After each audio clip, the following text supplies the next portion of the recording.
Eu convido os irmãos a abrir a Bíblia.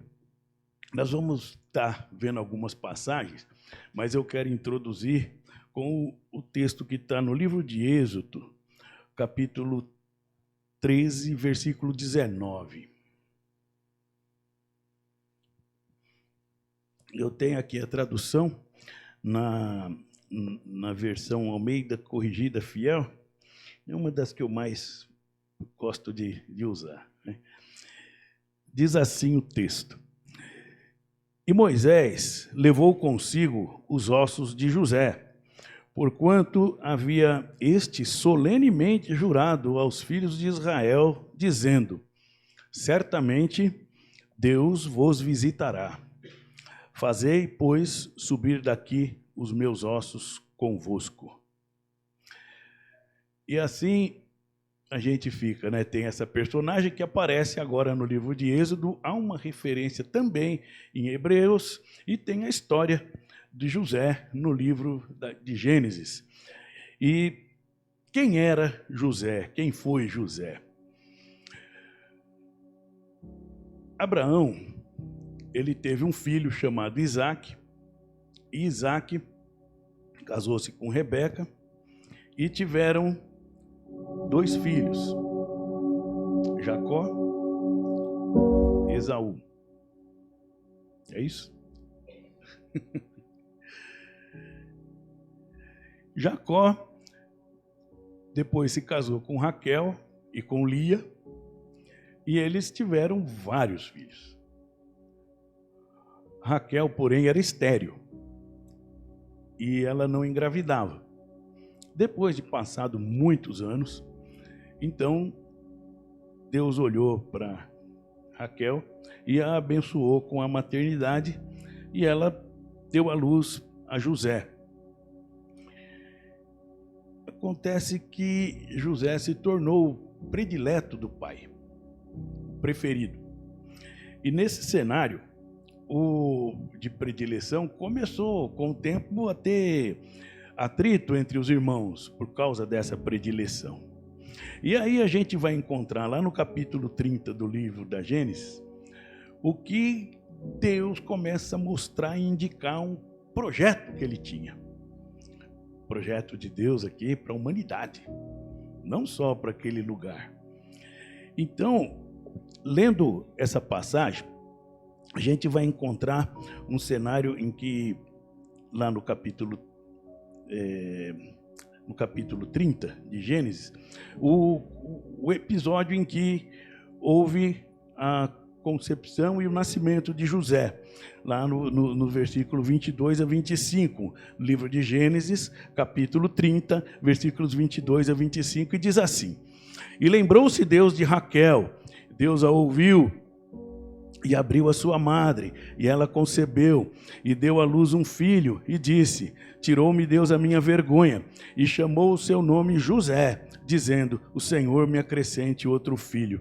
E assim, a palavra José, dos significados é que Deus acrescenta, Deus acrescentou, né? Eu estou lembrando aqui que esse que se tornou o predileto do pai por causa dos atritos, e aí tem um pulo aqui na história de José, e vai passar que ele nasceu, e depois vai lá para o capítulo 37 e vai mudar, começa a mudar aqui o cenário, e é onde já eles um pouco maiorzinhos já começa a surgir os primeiros atritos, né?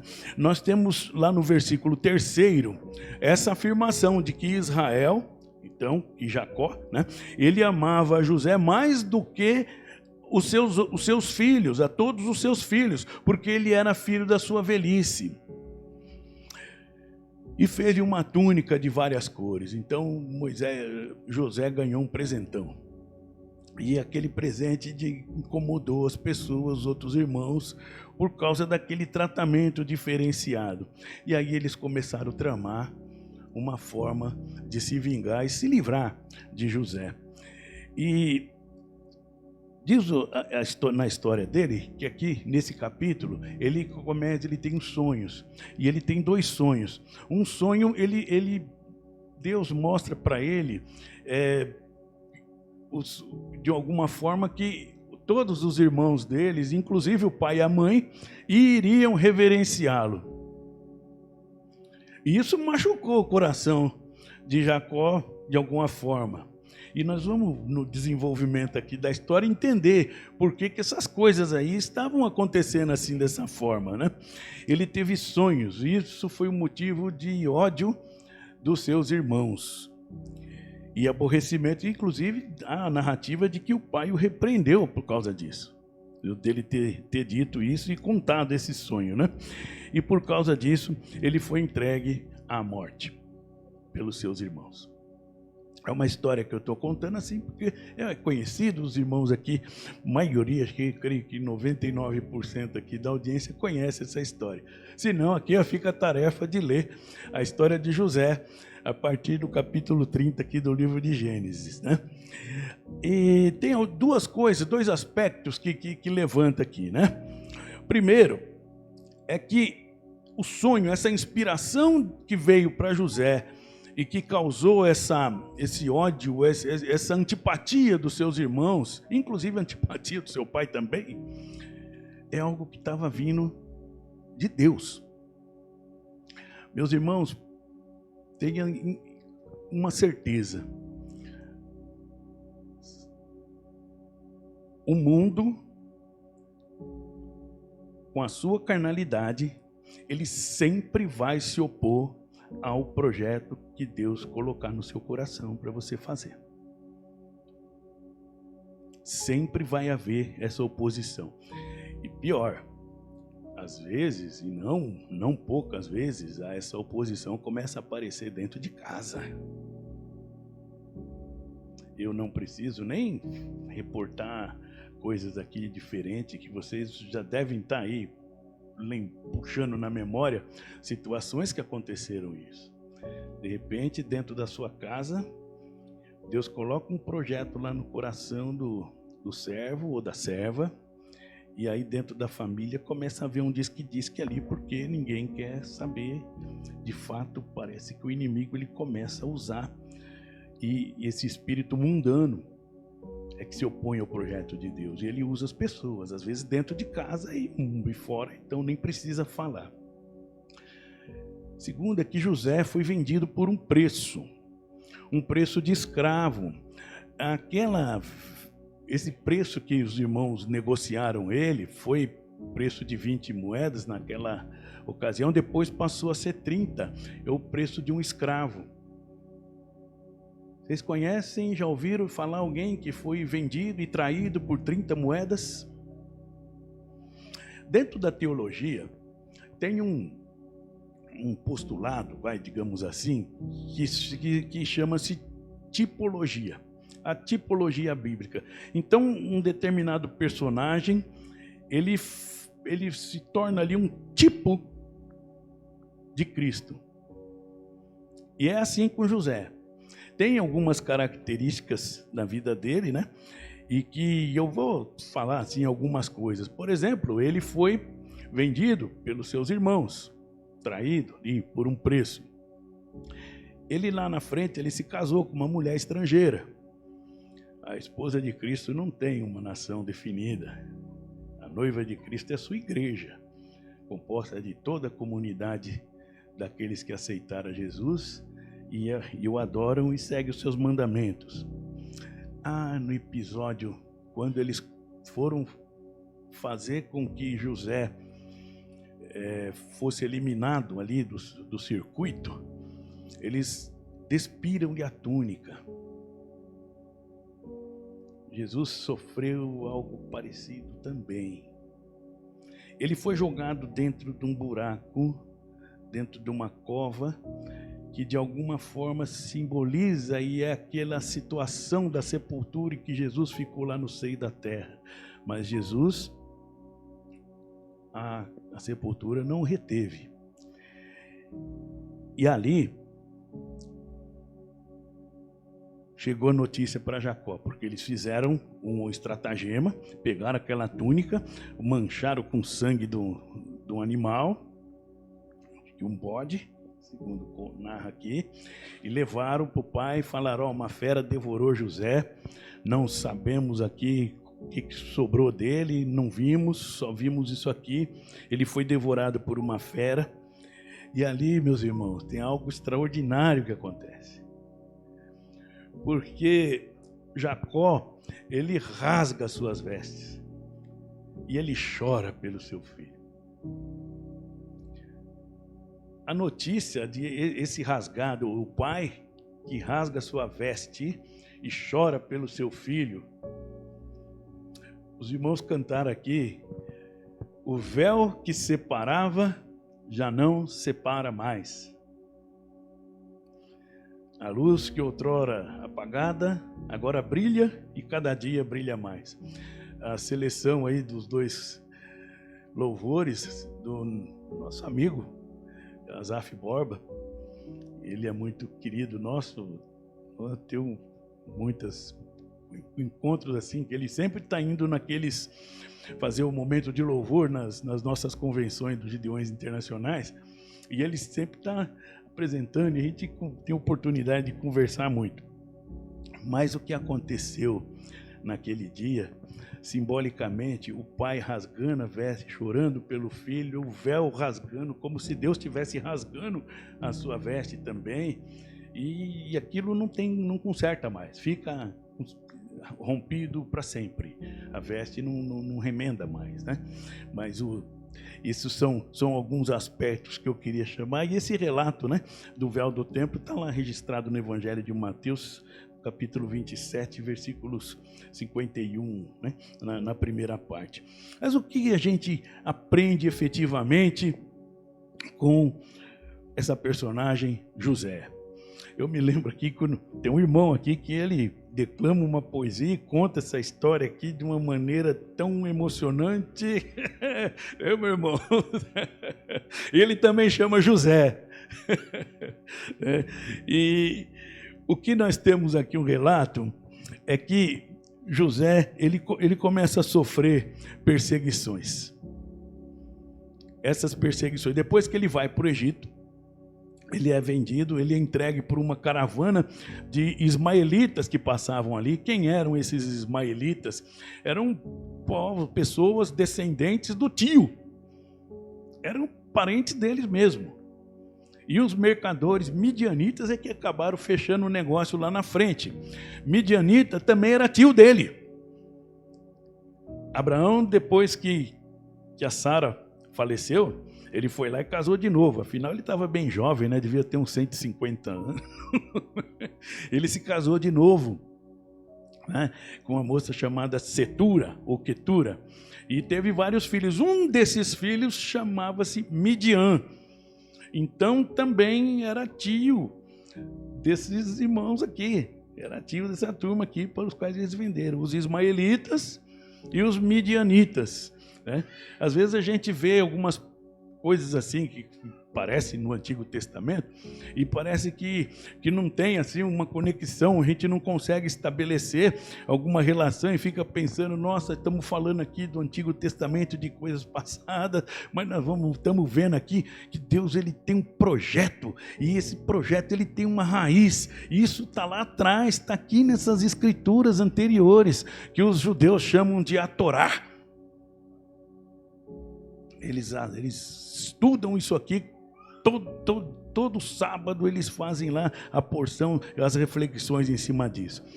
Então, levado lá, José vai parar na casa de um homem influente, muito rico, da confiança lá, membro da corte ali, do faraó, chamado Potifar. Ele deveria ter, segundo o relato aqui, cerca de 17 anos quando isso aconteceu, e por 13 anos ele deve ter ficado ali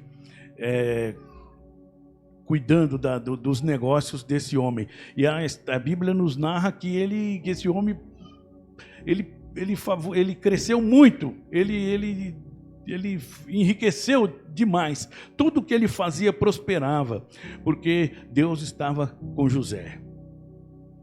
Meus irmãos, mas já aconteceu alguma situação em que você pensa assim, você saiu de uma enrascada assim, tremenda, jogaram você no fundo do poço, você foi dado como morto, você é vendido, levado contra a sua vontade para uma terra estranha, um lugar que você nunca foi, vendido como escravo, e você é largado lá. Essa situação muda e de repente você está indo bem, daqui a pouco começa a dar tudo errado de novo. Diz a história que então que a mulher desse homem pôs os olhos em José. Ele devia ser um bonitão, né? Porque senão ela não ia botar o olho nela, né? E aí ela não ia botar o olho nele. E José, então, ele foge daquele assédio. Percebam que situação difícil para ele. Ele resiste à tentação. E a Bíblia nos diz, lá em 2 Timóteo 3,12, que aqueles que querem viver piedosamente serão perseguidos. Meus irmãos, minhas irmãs, especialmente aqui os mais jovens, toda vez que você rejeita participar de alguma coisa que você sabe que não agrada a Deus, eles vão pegar no teu pé, vão te censurar. Hoje nós temos o tal do cancelamento, né? Pega a pessoa lá e exclui das redes sociais e faz um tipo de um banimento daquela pessoa, porque ela declarou, de repente, uma fé, e aí ela é taxada de radical, de cristão xiita, de fundamentalista. Eu digo que nós somos fundamentalistas mesmo, porque os nossos fundamentos são a palavra de Deus. Por isso, a palavra de Deus nos assegura que somos bem-aventurados porque não andamos segundo o conselho dos ímpios, mas de acordo com a lei do Senhor, na qual procuramos, vamos dizer assim, né, da nossa parte, meditar dia e noite, refletir sobre ela. E diante das situações que a gente passa, a gente vive esses apertos, porque a todo momento nós somos compelidos para uma situação em que a gente tem que decidir: eu vou ser fiel aos meus princípios, vou seguir as minhas virtudes, ou eu vou ceder e vou com a massa para eu não ser cancelado de repente nas redes sociais da internet. O José foi caluniado e preso injustamente por ter sido fiel aos seus princípios. E ali na prisão, Deus não o abandonou, embora pudesse parecer que sim.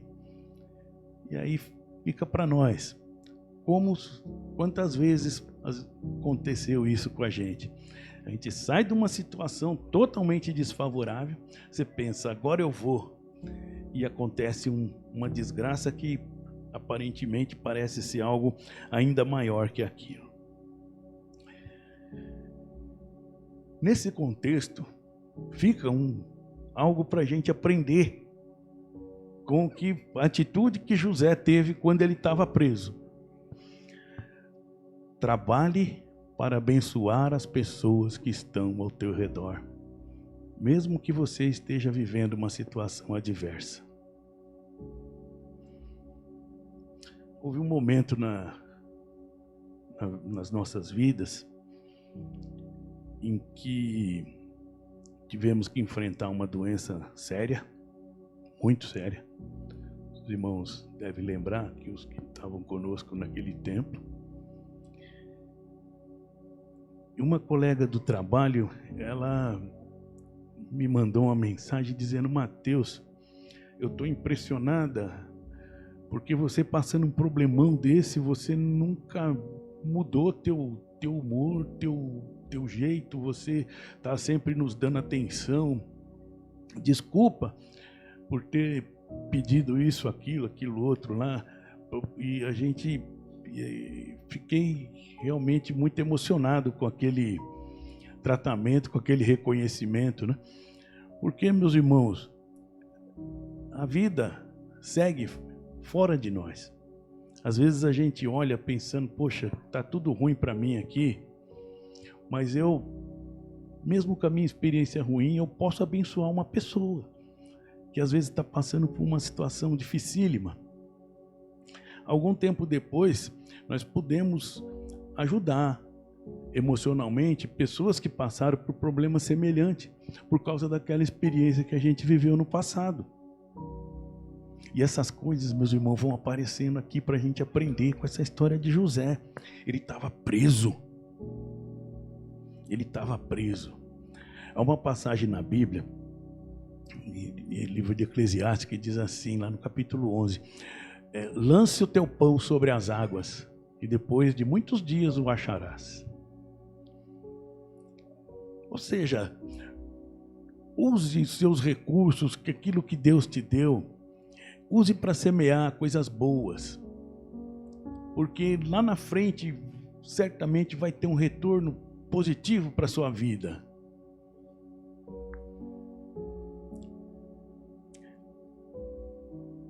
Terceiro, lembre-se que os rumos da humanidade e os poderes dos reis estão nas mãos do Senhor. Ah, meus irmãos, como isso é forte para mim. Eu meditava sobre essa passagem, porque nós vivemos tempo de tudo quanto é coisa, polarização política. E alguns anos atrás alguém ficou muito preocupado e magoado com o governo que ascendeu ao poder, depois agora ficou magoado com o governo que ascendeu ao poder de novo, 4 anos depois, e tem pessoas que entraram em depressão, porque se esquece que o poder dos reis e todo o controle da história da humanidade está nas mãos do Senhor. Ele pegou José e botou lá no Egito. Ele se tornou o segundo homem mais poderoso do planeta naquela época.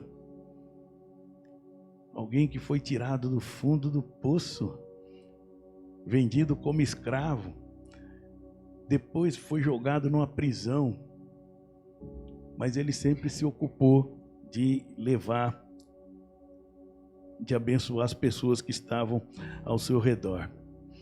Nesse cenário de prosperidade, que ele interpretou o sonho de 2 presos, e depois um deles saiu e lá na frente acabou esquecendo dele por 2 anos.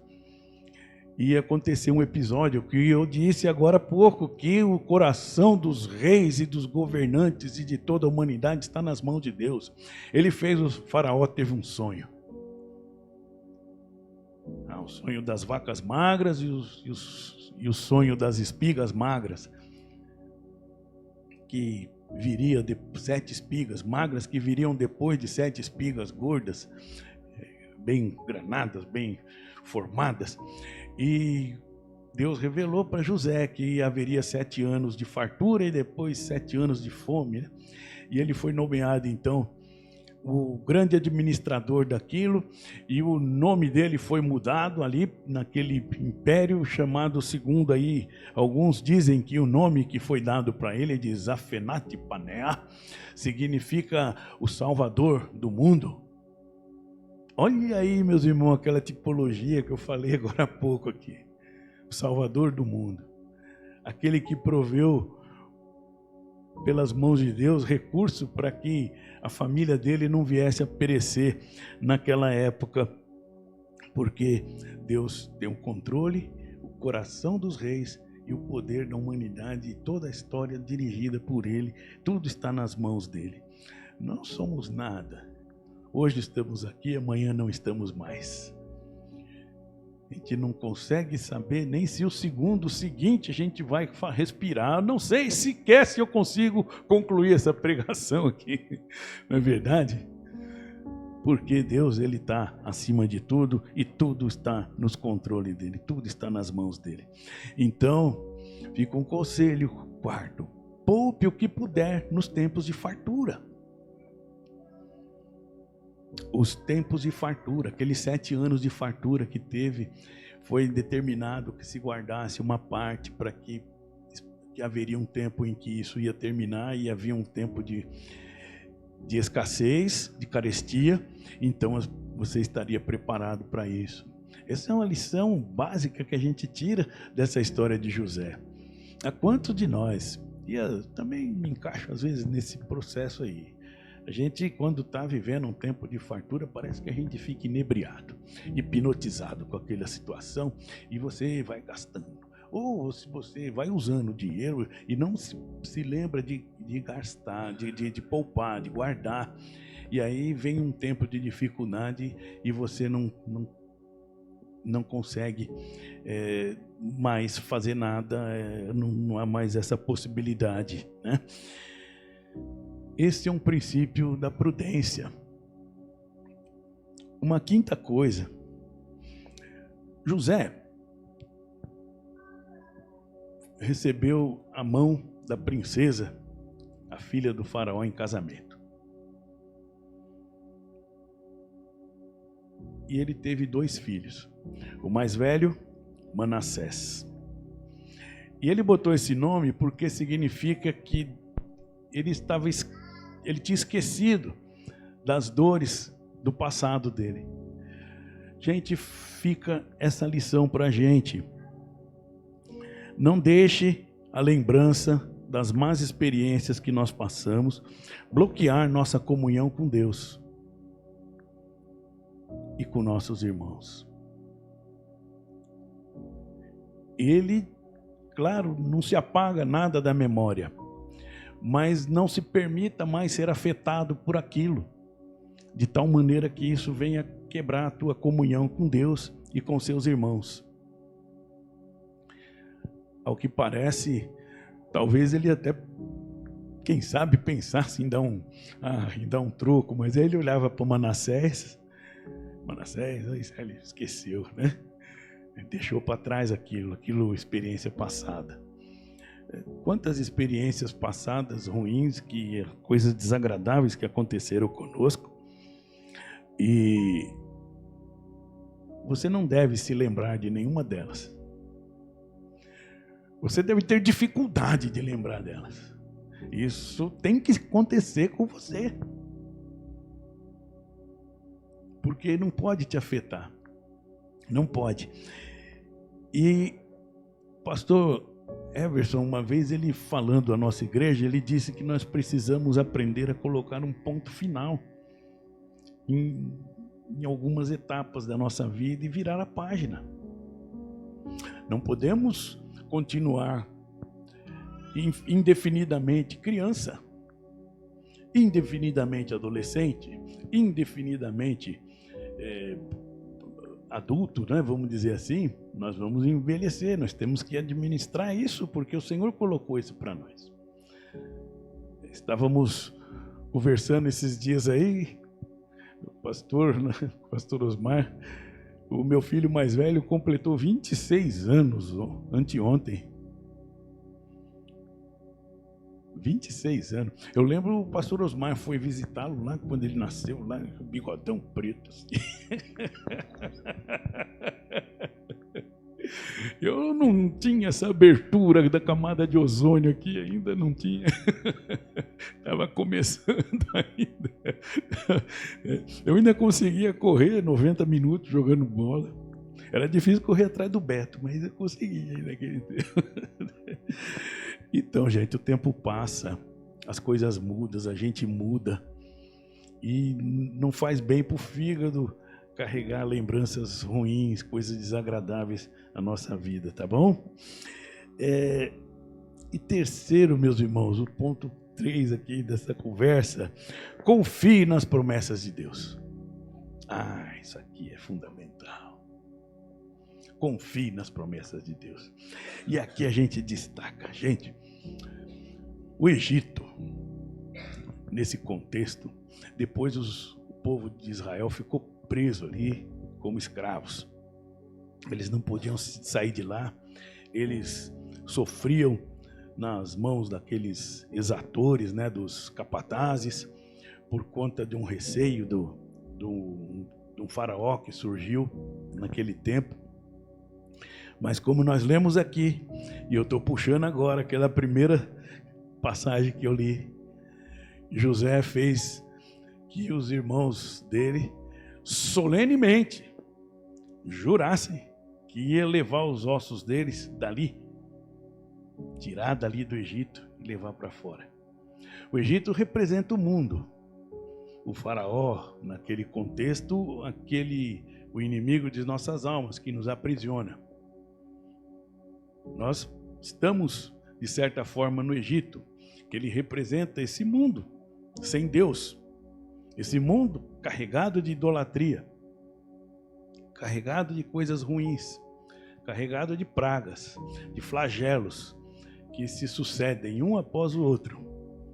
Nós vimos pessoas aí, escravas das drogas, homens escravos da imoralidade sexual, mulheres escravas da imoralidade sexual, prostituição, avareza, ambição, corrupção nas instâncias superiores, os poderes constituídos, carcomidos por pessoas ruins que estão ali colocadas.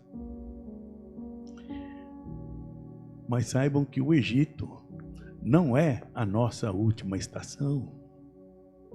O Egito não é o nosso ponto final.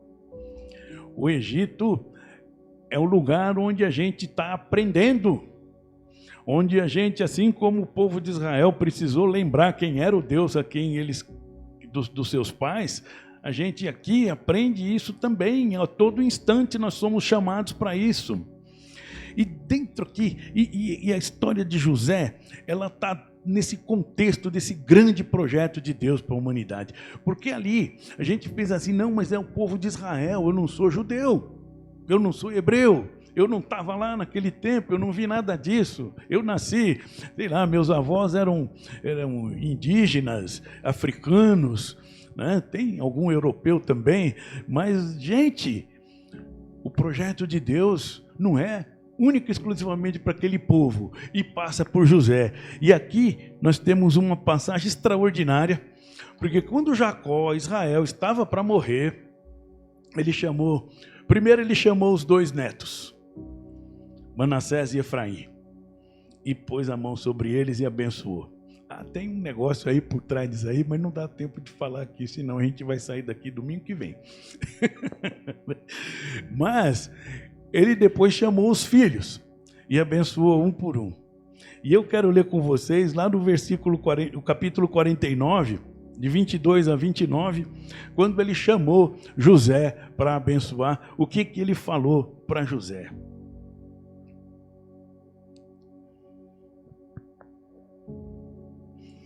Capítulo 49, então, do livro de Gênesis, versículos 22 a 26. Diz assim a palavra: José é um ramo frutífero junto à fonte. Seus ramos correm sobre o muro. Os flecheiros lhe deram amargura e o flecharam e odiaram. Seu arco, porém, susteve-se no forte, e os braços de suas mãos foram fortalecidos pelas mãos do valente de Jacó. Aqui tem um parênteses, de onde é o pastor e a pedra de Israel.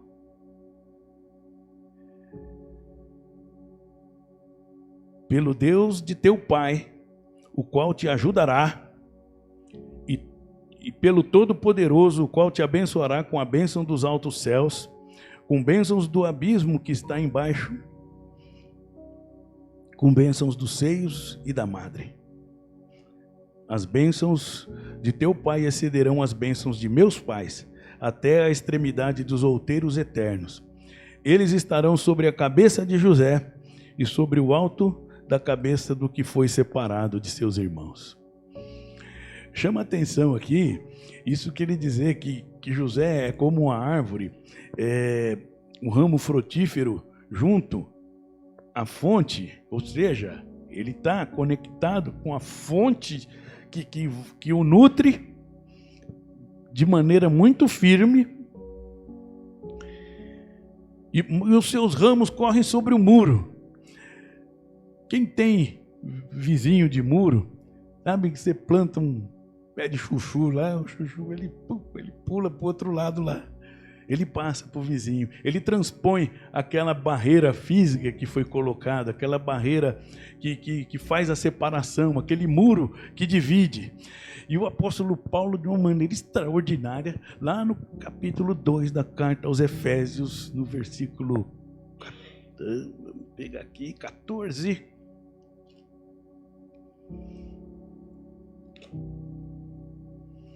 Efésios, capítulo 2,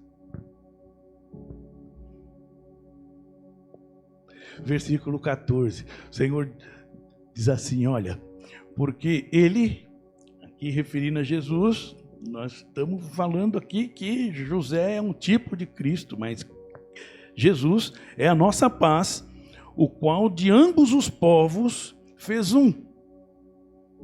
Ambos os povos, estou falando de dois povos aqui, de um muro no meio, separando aquela comunidade de Israel e a comunidade do Egito. Presta atenção, como diz o pastor Nino, presta atenção e olhe para mim. Essa separação, o Senhor está dizendo que Ele está extinguindo em Cristo, porque agora Ele vai pacificar essa relação daqueles que trituraram e trucidaram ali a José e que foram culpados ali da sua morte e com aquele outro povo para onde ele foi escravizado. E nesse Egito onde a gente está, o Senhor Deus ele está falando que esse projeto que ele colocou em José é como um ramo que vai passar para o outro lado do muro e vai abençoar ali, vai fazer aquela separação. E ele fez, derrubando a parede da separação que estava no meio. Na sua carne desfez a inimizade. Isto é a lei dos mandamentos. Eles tiveram um monte de coisa lá para seguir até chegar nesse ponto. Mas aqui o Senhor veio e rompeu tudo aquilo ali, fazendo a paz e pacificando. Então, meus irmãos, aquilo que você puder, que está ao seu alcance, empenhe-se por pacificar as relações entre você e seus irmãos. Ainda que você tenha sido colocado em situações adversas, José não estava pensando nisso mais. O Egito não é a nossa última estação. A gente que mora aqui em Mogi sabe bem isso, né? A gente chega ali no Estudantes, chegou. Mas o Egito não é a nossa última estação. Nós temos uma caminhada ainda a fazer. E ali, no capítulo 50 do livro de Gênesis, também no capítulo 11 da carta aos Hebreus, no capítulo 50 da Gênesis, no versículo 24, tem algo extraordinário que aconteceu, que parece que a tragédia humana, aquilo que nos parece situação absolutamente adversa, agora cheio da convicção de que havia uma promessa de Deus. Então José, ele declara, quando ele está para morrer, no versículo 24 do capítulo 50 do livro de Gênesis, ele disse aos seus irmãos: eu morro, mas Deus certamente vos visitará e vos fará subir desta terra à terra que jurou a Abraão, a Isaque e a Jacó. E então, a mesma passagem que está em Êxodo, que eu li no começo, e José fez jurar aos filhos de Israel: certamente vos visitará Deus e fareis transportar os meus ossos daqui. Certamente, meus irmãos, o Egito aqui não é a nossa última estação. Podemos morrer aqui, se Jesus não voltar antes. Mas ele assegura que nós não vamos ficar aqui. Nem os nossos ossos não vão ficar aqui. Porque ele vai nos tirar daqui. Ainda que nós estejamos mortos. O Senhor assegura isso. E todo aquele que crê em mim, ainda que esteja morto, viverá. O Senhor há de fazer-nos ressuscitar e nos tirar desta terra e nos levar para a terra que ele prometeu. Aqui, fisicamente, tipologicamente, tirou José do Egito e levou para a terra que ele tinha prometido a Abraão. Eu quero encerrar, então eu vou pedir para o irmão projetar um slide que eu deixei ali, que é uma frase de um ilustre pastor. Ele é presbiteriano. Ele disse então isso aí: o povo de Israel olhava para aquele túmulo cheio de ossos do rei morto. esperava que Deus os visitasse. Hoje, olhamos para o túmulo vazio e um trono ocupado de um rei vivo, que veio e voltará. As palavras do reverendo emérito da Igreja Presbiteriana de Pinheiros, reverendo Osias Mendes Ribeiro. Ele está com quase 100 anos, ainda está vivo, e o filho dele pastoreia uma igreja no Vale do Paraíba. E Deus nos ajude, irmãos, a não perdermos o foco de saber que o Senhor tem um projeto, que todas as circunstâncias que podem estar nos acontecendo, aparentemente desfavoráveis, ela vai se acabar, porque o Egito não é a nossa última estação. Senhor vivo, o túmulo está vazio. Deus nos abençoe.